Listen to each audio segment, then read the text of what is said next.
मोर एखाने आसली तुम पुणी एक नुआ वीडियो स्टार्ट करने आगे कही रखी जो मैंने मो चैनल को नुआ विजिट कर प्लीज सब्सक्राइब पाखे ऑल बेल आइकन प्रेस ना कहीं जेकोसी वीडियो अपलोड कर प्रथम नोटिफिकेशन तुम मान पाक जीव देन चलते स्टार्ट करवा आज वीडियो कौन रही वीडियो रहा आमर +3 6 सेमिस्टर जोटा कि संस्कृत ऑनर्स पिलांई 6 सेमिस्टर आमर code 13 and 14 NDSC 3 DSC 4 project paper थाए जार प्रोजेक्ट पेपर नथिबो तार अलग सी देखिबो ओके। ये रहा आमर ये कोर पेपर 13 ने आयुर्वेद रही और वृक्षायुर्वेद रही। आयुर्वेदर चरक संहिता जोटा कि लंग क्वेश्चन मुझे सेंड कर 4टा अलरेडी सेंड कर सारे आज पुणी 2टा सेंड करी तो देखिए चलो कौन रोचे लंग क्वेश्चन ओके।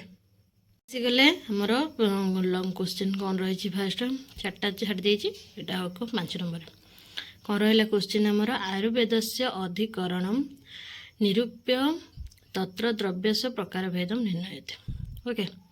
ये प्रकार भेद केते प्रकार आयुर्वेद सब कौन कौन द्रव्य सब रही आयुर्वेदर द्रव्य गुड़ाक द्रव्य कौन सब आदि देला इम्पोर्टेंट क्वेश्चन पड़ो फाइनाल जीवा। वर्तमान जगत रे एपरी असाध्य रोग सृष्टि हेलानी ताहांकु निरीक्षण करिया अत्यंत दुरूह व्यापार। जेतेबेले लोक मैंने तपश्चर्य उपवास अध्ययन ब्रह्मचर्य व्रत प्रति कार्यमान करी निज जीवन बिताउथिले से समय मध्य अनेक बाधाविघ्न सृष्टिकारी रोग गुड़िया देखागला। यही रोग गुड़ी को देखि समस्त मुनि ऋषि मानक मध्य एक आतंक खेलीगला। एपरी संकटमय परिस्थितिर समाधान करने पुण्यकर्मा महर्षिगण हिमालय एक सुगम स्थान रे एकत्रित हेले। निज ज्ञानचक्षु द्वारा जानिले जे इंद्र ही केवल एभली परिस्थिति को उद्धार करें। तेणु ऋषि भरद्वाज निज इंद्र को निकट को जाए आयुर्वेद विषय जानिले और से समस्त मुनिगण को उणाधिक नक समस्त विषय जनाइले। अन्य प्राणी उपर दया परवश हो भरद्वाज शिष्य पुनर्वसु आत्र तांकर 6 जन शिष्य को शिष्य को पुण्यजनक आयुर्वेदर उपदेश देले। से 6 जन माध्यम समग्र प्राणी जगत आनंदित हेले।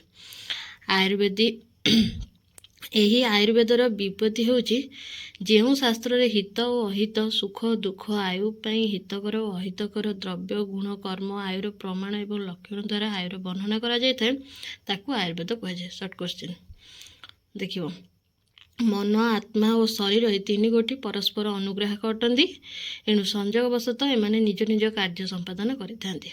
यही लोकरे कर्म फल ज्ञान मोह सुख दुख इत्यादि प्रतिष्ठित होता है।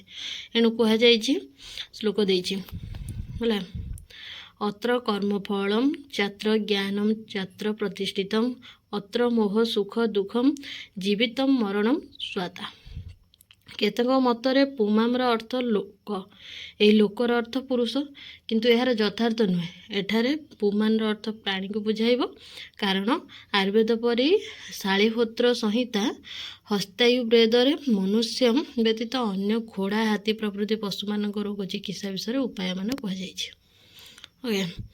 आयुर्वेद जेपरी मनुष्य चिकित्सा कथा कहुए से भाई शालीहोत्र संहिता हस्तायुर्वेद पशु चिकित्सा कथा वर्णना होइछि। मनुष्य मानक परि पशु माने मध्य एक एक प्राणी तेणु सेमानक ठारे जेतेबेले विभिन्न रोगर आविर्भाव हैला सेतेबेले शालीहोत्र संहिता और हस्तायुर्वेद विभिन्न चिकित्सा कथा उल्लेख होइछि।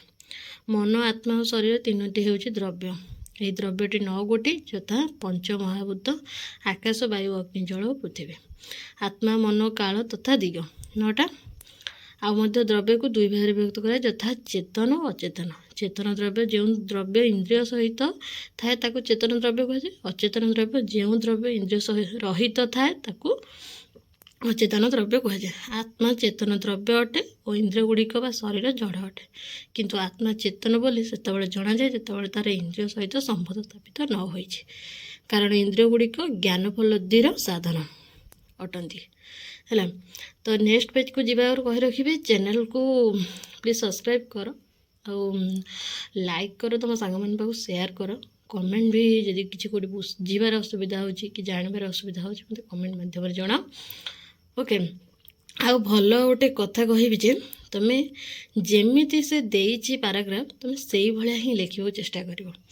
तुम सी दे टोटाल ये देदेला जो आयुर्वेद रू स्टार्ट कला ଉଲ୍ଲେଖ ହୋଇଛି ରହିଲା, ତୁମେ ଟୋଟାଲ୍ ଉଲ୍ଲେଖ ହୋଇଛି ପୁଣି ମନ ଆତ୍ମା ତାରି ଭିତରେ ହିଁ ପାରାଗ୍ରାଫରେ ଲେଖିଦେବ।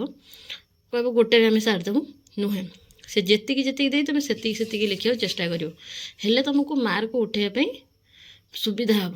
ଏମିତି ହେଲେ ତୁମ ମାର୍କ ଭଲ ଉଠିବ ମୁଁ କହୁଛି। ତ ତେଣୁକରି ଚେଷ୍ଟା କରିବ ଯେମିତି ସେ ଦେଇଛି ସେଇଭଳିଆ ଆକାରରେ ଲେଖିବା ପାଇଁ। ଓକେ, ଯିବା ଏବେ ନେକ୍ସଟ ପେଜ୍କୁ, କ'ଣ ଅଛି ଦେଖିବା। ଆସିଲେ ଯେପରିକି କୁମ୍ଭାର ମାଟି, ଦଣ୍ଡ, ଚକ୍ର, ସୂତ୍ର ପ୍ରଭୃତି ବିନା ଘଟ ବା ମାଠିଆ ତିଆରି ହୋଇପାରେ ନାହିଁ। ଏଣୁ କୁହାଯାଇଛି ଇନ୍ଦ୍ରିୟ ଦ୍ରବ୍ୟ ହିଁ ଚେତନ ପଦବାଚ୍ୟ ହୋଇଥାଏ, ଅର୍ଥାତ୍ ଇନ୍ଦ୍ରିୟମାନଙ୍କ ସହିତ ସଂଯୋଗ ହେବାରୁ ହିଁ ଜ୍ଞାନୋପଲବ୍ଧି ହେଉଥିବାରୁ ଆତ୍ମା ଚେତନ ଦ୍ରବ୍ୟ ଅଟେ। ପୁନଶ୍ଚ ଜଡ଼ ଦ୍ରବ୍ୟ ଗୁଡ଼ିକ ସହିତ ଆତ୍ମାର ସମ୍ବନ୍ଧ ଥିଲେ ମଧ୍ୟ ସେମାନଙ୍କ ଜ୍ଞାନୋପଲବ୍ଧି ହେଉନଥିବାରୁ ସେହି ଦ୍ରବ୍ୟ ଗୁଡ଼ିକୁ ଅଚେତନ ବା ଜଡ଼ କୁହାଯାଏ। ଓକେ, ଦ୍ରବ୍ୟ କେତେ ପ୍ରକାରର କେତେ ଭାବରେ ବିଭକ୍ତ କରାଯାଇଛି ତୁମେ ଜାଣିଲ। ସର୍ଟ କ୍ୱେଶ୍ଚିନ୍ ବି ପଢ଼ିବ, ଟିକେ ଭଲସେ ଆକୁ ପଢ଼ି ନେବ। ଥରେ ଦୁଇଥର ପଢ଼ିଦେଲେ ମନ ଧ୍ୟାନ ଦେଇକି ମନେ ବି ରହିଯିବ। ଯିବା ଏବେ ନେକ୍ସଟ ଆଉ ଇମ୍ପୋର୍ଟାଣ୍ଟ ଯେଉଁଟାକି ଆମର କ୍ୱେଶ୍ଚିନ୍ ଏଇଟା, ମୂତ୍ରାଷ୍ଟକ ବର୍ଣ୍ଣୟତେ ତସ୍ୟ ଗୁଣାନି ଲିଖତ। ମୂତ୍ର ବିଷୟରେ ତାର କ'ଣ କେମିତି ଗୁଣ ରହିଛି, କେତେ ପ୍ରକାର ମୂତ୍ର ଅଛି ସବୁ ଜାଣିକି ଲେଖିବ। ଏଇଟା ଲଙ୍ଗ୍ କ୍ୱେଶ୍ଚିନ୍, ଫାଇନାଲ୍ ପଡ଼େ ସବୁଥିରେ, ଅର୍ରେ ପଡ଼ିଥିବ ନହେଲେ ମେନ୍ କ୍ୱେଶ୍ଚିନ୍ ପଡ଼ିଥିବ। ଥରେ ଦେଖିବ ଫାଇନାଲ୍ ପଡ଼ିବ। ତ ଦେଖିବା, ରହିଛି ତପଶ୍ଚର୍ଯ୍ୟ, ଉପବାସ, ବ୍ରହ୍ମଚର୍ଯ୍ୟ ବ୍ରତ ପ୍ରଭୃତି ନିୟମ ପାଳନ କରି ଦେହଧାରୀମାନେ ନିଜ ଜୀବନ ବିତାଉଥିବା ବେଳେ ମଧ୍ୟ ସେଥିରେ ଅନେକ ବାଧାବିଘ୍ନ ସୃଷ୍ଟିକାରୀ ରୋଗ ଗୁଡ଼ିଏ ଦେଖାଗଲା। ସେତେବେଳେ ସମସ୍ତ ମହର୍ଷିମାନଙ୍କ ମଧ୍ୟରେ ଏକ ଆତଙ୍କର ଛାୟା ଖେଳିଗଲା। ଏହି ରୋଗରୁ ଆରୋଗ୍ୟ ହେବା ପାଇଁ ମହର୍ଷିମାନେ ହିମାଳୟର ଏକ ସୁରମ୍ୟ ସ୍ଥାନରେ ଏକତ୍ରିତ ହୋଇ ଧ୍ୟାନ କଲେ। ଧ୍ୟାନ ଦ୍ୱାରା ଜାଣିଲେ ଯେ ଇନ୍ଦ୍ର ହିଁ ଏଥିରୁ ମୁକ୍ତ କରିପାରିବେ। ଇନ୍ଦ୍ର ହିଁ ସକଳ ଆୟୁର୍ବେଦ ବ୍ରହ୍ମାଙ୍କ ଠାରୁ ଅଧ୍ୟୟନ କରିଛନ୍ତି। ତେଣୁ ଋଷି ଭରଦ୍ୱାଜ ଇନ୍ଦ୍ରଙ୍କ ନିକଟକୁ ଯାଇ ତାଙ୍କର ଜୟଗାନ କରି ସେଠାରେ ସମସ୍ତ ଆୟୁର୍ବେଦ ବିଷୟ ଜାଣିଲେ। ତାପରେ ମହର୍ଷିମାନଙ୍କ ନିକଟକୁ ଆସି ଉଣାଧିକ ନ କରି ଭରଦ୍ୱାଜ ଜାଣିଥିବା ସମସ୍ତ ଆୟୁର୍ବେଦ କହିଥିଲେ। ଆୟୁର୍ବେଦ ବିଷୟରେ ଅଧ୍ୟୟନ କରି ମହର୍ଷିଗଣ ଆନନ୍ଦରେ ସମୟ ବିତାଇଲେ, ଅତିବାହିତ କଲେ ଓ ନିଜକୁ ଆରୋଗ୍ୟ ରଖିପାରିଲେ। କିନ୍ତୁ ପ୍ରାଣୀମାନେ ଅତ୍ୟନ୍ତ କଷ୍ଟରେ କାଳ ଅତିବାହିତ କରୁଥିଲେ। ପ୍ରାଣୀମାନଙ୍କ ଉପରେ ଦୟା ପରବଶ ହୋଇ ଭରଦ୍ୱାଜଙ୍କ ଶିଷ୍ୟ ପୁନର୍ବସୁ ଆତ୍ରେୟ ତାଙ୍କର 6 ଜଣ ଶିଷ୍ୟକୁ ଆୟୁର୍ବେଦ ବିଷୟରେ ଉପଦେଶ ଦେଲେ। ତାପରେ ସେଇ 6 ଜଣ 6ଟି ସଂହିତା ରଚନା କଲେ, ସେଥିରେ କି ଆୟୁର୍ବେଦର ସମସ୍ତ ବିଷୟ ବର୍ଣ୍ଣିତ ହୋଇଥିଲା। ଏହାକୁ ଅଧ୍ୟୟନ କରି ସକଳ ପ୍ରାଣୀ ଜଗତ ସୁଖରେ କାଳଯାପନ କଲେ। ଏହି ଆୟୁର୍ବେଦର ଅନେକ ବିଷୟ ବର୍ଣ୍ଣିତ ହୋଇଛି। ସେହି ବର୍ଣ୍ଣନା ମଧ୍ୟରେ ମୂତ୍ରାଷ୍ଟକ ମଧ୍ୟ ବର୍ଣ୍ଣନା କରାଯାଇଛି। ମୂତ୍ର ହେଉଛି 8 ଗୋଟି, ଯଥା ଅବିମୂତ୍ର ମେଣ୍ଢାର ମୂତ, ଅଜାମୂତ୍ରମ୍ ଛେଳିର ମୂତ, ଗୋମୂତ୍ରମ୍ ଗାଈର ମୂତ, ମାହିଷମ୍ ମହିଷୀର ମୂତ, ହସ୍ତିମୂତ୍ର, ଉଷ୍ଟମୂତ୍ର, ହୟମୂତ୍ର, ଖରମୂତ୍ର। ମୂତ୍ରର ସାମାନ୍ୟ ଗୁଣ, ସାମାନ୍ୟତଃ ମୂତ୍ର ଉଷ୍ମ ମାନେ ଗରମ ଥାଏ, ତୀକ୍ଷଣ, ରୁକ୍ଷ, ଲବଣଯୁକ୍ତ, କଟୁସଯୁକ୍ତ ହୋଇଥାଏ। ଏବେ ସର୍ଟ କ୍ୱେଶ୍ଚିନ୍ ପଡ଼ିବ ଏଥିରେ। ମୂତ୍ର ଉଚ୍ଚାଦନ, ଆଲେପନ, ବିରେଚନ ତଥା ସ୍ୱାଦ ଏହି କର୍ମଗୁଡ଼ିକ ପାଇଁ ଉପଯୋଗ ଅଟେ। କବ୍ଜା, ଉଦର ରୋଗ, ଅର୍ଶ, ଗୁମ୍ଳ, କୁଷ୍ଠ, ଶ୍ବେତ କୁଷ୍ଠ ଆଦି ରୋଗ ପାଇଁ ହିତକର ଅଟେ। ଉପନାହରେ ତଥା ପରିଷେକ ଦ୍ୱାରା ମଧ୍ୟ ଏଗୁଡ଼ିକ ପ୍ରୟୋଗ କରାଯାଏ। ଏଗୁଡ଼ିକ ଦୀପନ ଅଟନ୍ତି ତଥା ବିଷ ଓ କୃମିକୁ ନଷ୍ଟ କରିଥାନ୍ତି। ପାଣ୍ଡୁ ରୋଗରେ ପୀଡ଼ିତ ରୋଗୀମାନଙ୍କ ପାଇଁ ଉତ୍ତମ ତଥା ଆରୋଗ୍ୟଦାୟକ ଅଟେ। ମୂତ୍ର ଅନ୍ତଃପ୍ରୟୋଗ ଦ୍ୱାରା କଫକୁ ଶାନ୍ତ କରେ, ବାତକୁ ଅନୁଲୋପନ କରେ ଓ ପିତ୍ତକୁ ନିମ୍ନ ଭାଗକୁ ଟାଣିକରି ବାହାର କରିଦିଏ। ଏହା ସାମାନ୍ୟତଃ ମୂତ୍ରର ଗୁଣ ଅଟେ। 8ଟି ମୂତ୍ରର ଗୁଣ ପୃଥକ ପୃଥକ ଭାବେ ବର୍ଣ୍ଣିତ ହୋଇଛି। ମେଣ୍ଢାର ମୂତ୍ର ଅବିମୂତ୍ର, ତିକ୍ତର ସଂଯୁକ୍ତ, ସ୍ନିଗ୍ଧ ତଥା ପିତ୍ତର ଅବିରୋଧୀ ହୋଇଥାଏ, ଅର୍ଥାତ୍ ସାଧାରଣତଃ ମୂତ୍ର ପିତ୍ତବର୍ଦ୍ଧକ ହୋଇଥାଏ, କିନ୍ତୁ ମେଣ୍ଢା ମୂତ୍ର ପିତ୍ତବର୍ଦ୍ଧକ ନ ହୋଇ ପିତ୍ତକୁ ଶାନ୍ତ କରିଥାଏ। ନେକ୍ସଟ ପେଜ୍କୁ ଯିବା ଚାଲ। ନେକ୍ସଟ ପେଜ୍କୁ ଆସିଗଲେ ଆମର ସେପଟରେ ଥିଲା ମେଣ୍ଢା ମୂତ୍ର, ଏପଟେ ଛେଳି ମୂତ୍ର। ଆମର ରହିଲା ଆଦି କଷା ଏବଂ ମଧୁର ରସଯୁକ୍ତ ହୋଇଥାଏ, ପଥ୍ୟ ସ୍ୱାସ୍ଥ୍ୟପ୍ରଦ ଏବଂ ଦୋଷକୁ ନଷ୍ଟ କରିଥାଏ। ଗୋରୁମୂତ୍ର କିଛିଟା ମଧୁର ରସଯୁକ୍ତ ହୋଇଥାଏ, ଏହା ଦୋଷକୁ ନଷ୍ଟ କରେ ଓ କୃମି, କୁଷ୍ଠ, ଚର୍ମ ରୋଗ ତଥା କୁଣ୍ଡିଆ ରୋଗକୁ ଶାନ୍ତି କରେ। ଦୋଷ ଦୂର ନିମନ୍ତେ ମଧ୍ୟ ଗୋମୂତ୍ରକୁ ବିଧିବତ୍ ପାନ କରାଯାଇଥାଏ। ମହିଷୀ ମୂତ୍ର ଅର୍ଶ ଶୋପ ତଥା ଉଦର ରୋଗକୁ ନଷ୍ଟ କରେ। ଏହା କ୍ଷାରଯୁକ୍ତ ଓ ସର ହୋଇଥାଏ। ଓକେ। ହସ୍ତିମୂତ୍ର ଲବଣ ରସଯୁକ୍ତ ହୋଇଥାଏ।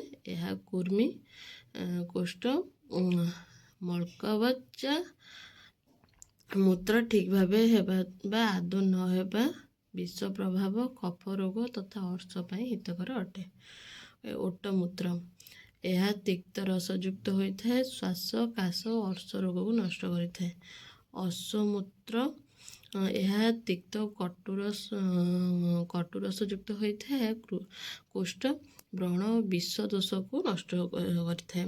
ଗଧମୂତ୍ର ଏହା ଅପସ୍ମାର ଉନ୍ମାଦ ଓ ଗ୍ରହ ଦୋଷକୁ ଦୂର କରିଥାଏ। ଏହିପରି ଭାବେ ମୂତ୍ର ଗୁଡ଼ିକର ବର୍ଣ୍ଣନା କରାଯାଇଛି। ଓକେ। ତାପରେ ଇଏ ଗୋଟେ ଆସିଲା କ'ଣ ନା ଦୁଗ୍ଧସ୍ୟ କର୍ମ ଗୁଣ ଚ ବର୍ଣ୍ଣ ଯେଉଁ ଆମ କ୍ଷୀରର ଓକେ ତାର ସବୁ ଗୁଣ କେମିତି କ'ଣ ସେଟା ଜଣାଇବା ପାଇଁ ଆସିଲା।